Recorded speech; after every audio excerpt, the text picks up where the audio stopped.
In a rapidly evolving geopolitical landscape, tensions are simmering in the Middle East with significant developments involving the United States, Iran, and Israel. The situation is particularly volatile, with the potential for both significant breakthroughs and escalations. Central to the unfolding drama is the involvement of the United States as it navigates complex diplomatic waters. The Vice President of the United States has been tasked with spearheading negotiations aimed at achieving a lasting peace agreement. This comes against the backdrop of a fragile ceasefire, which hinges on delicate understandings and regional dynamics. The U.S. has made it clear that its military presence, including ships and aircraft armed with weaponry, will remain positioned around Iran until a comprehensive agreement is reached and fully complied with. The situation is further complicated by Iran's claims regarding Israel's actions in Lebanon, with Iran suggesting that the ceasefire was breached by Israel's alleged aggression. The U.S. and Israel have countered these claims, asserting that Lebanon was not part of the ceasefire agreement, labeling the situation as a misunderstanding. The vice president emphasized, "We said the ceasefire would focus on Iran." If Iran wants to let this negotiation fall apart in a conflict over Lebanon, which has nothing to do with them and which the United States never said was part of the ceasefire, that is their choice. It would be dumb. That is their choice. Amidst these tensions, Iran's foreign minister has taken a firm stance, stating that the terms of the ceasefire are clear. The minister insists that the U.S. must choose between continuing the ceasefire or facing continued conflict initiated by Israel.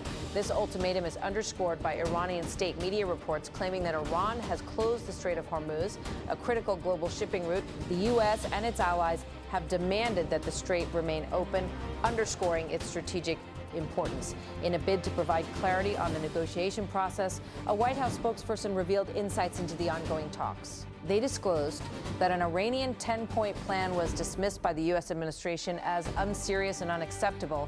This plan, perceived as an Iranian wish list, was swiftly discarded by the U.S. leadership. The spokesperson clarified the Iranians put forward a 10-point plan that was unserious and unacceptable. It was thrown in the garbage by President Trump and his team.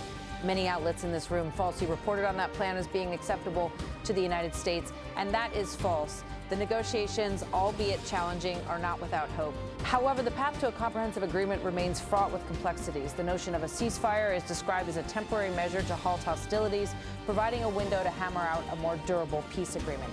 There is, however, considerable daylight between the positions of the involved parties. One commentator noted, "One thing to consider about a ceasefire, it is not a peace deal. If we had this hammered out beforehand, we wouldn't have to negotiate. The idea of a ceasefire is to stop shooting long enough to start beating the actual plan into shape."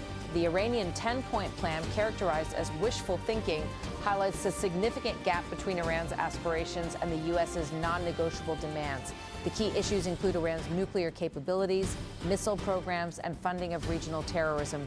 The U.S. stance is firm, with no room for compromise on these critical points.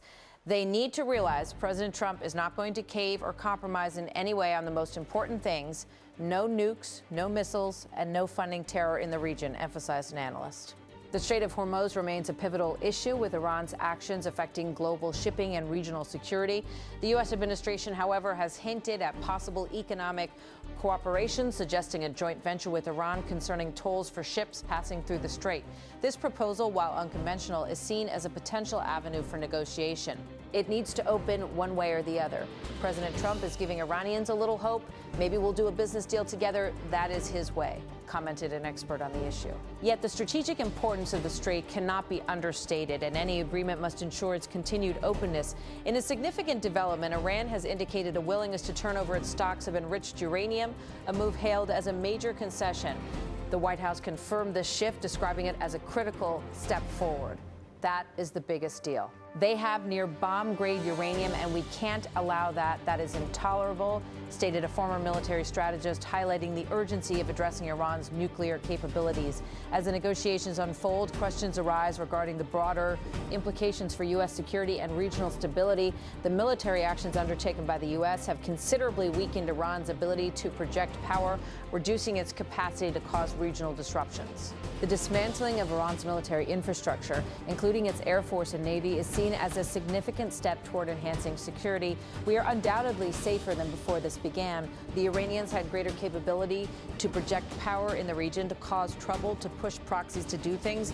Now they are trying to stay alive, remarked an observer.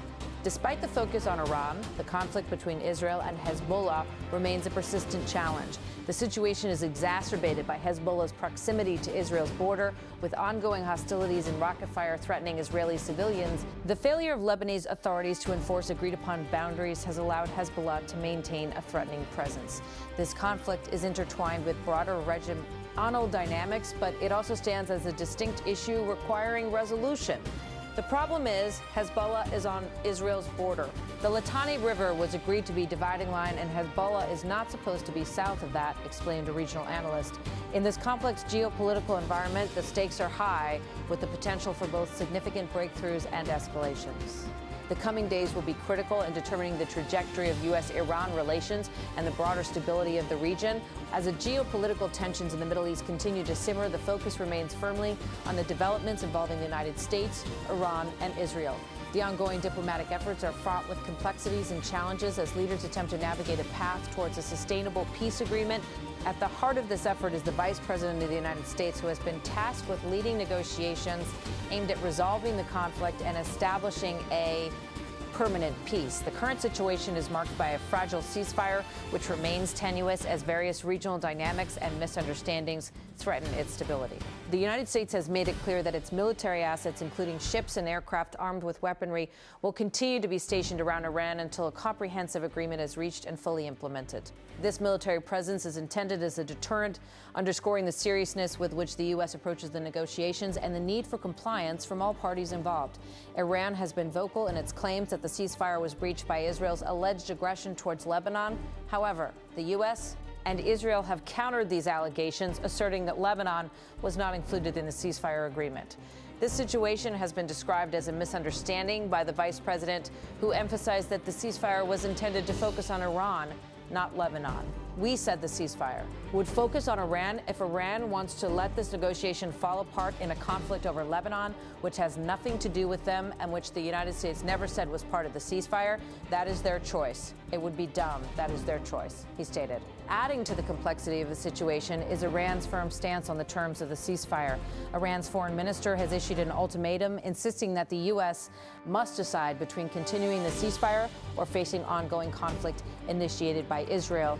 This ultimatum comes in the wake of reports from Iranian state media that Iran has closed the Strait of Hormuz, a critical maritime route essential for global shipping.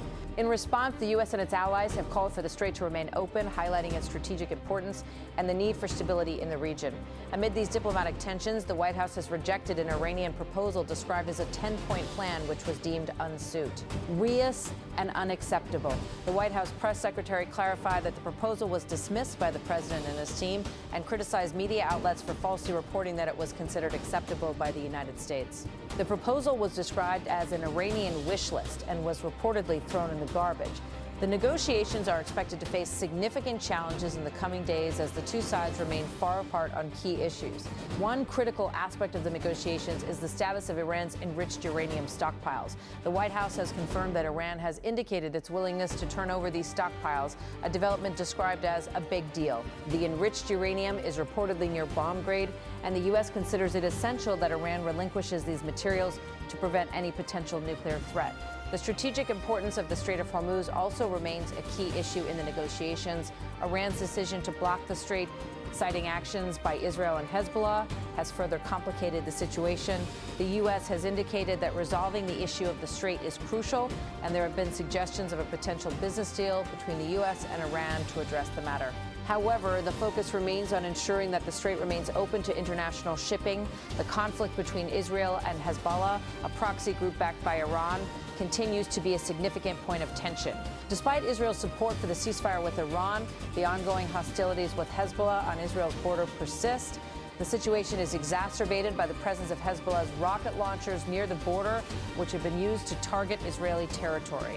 Israel has emphasized its right to defend itself and to take measures to push Hezbollah back and prevent further attacks.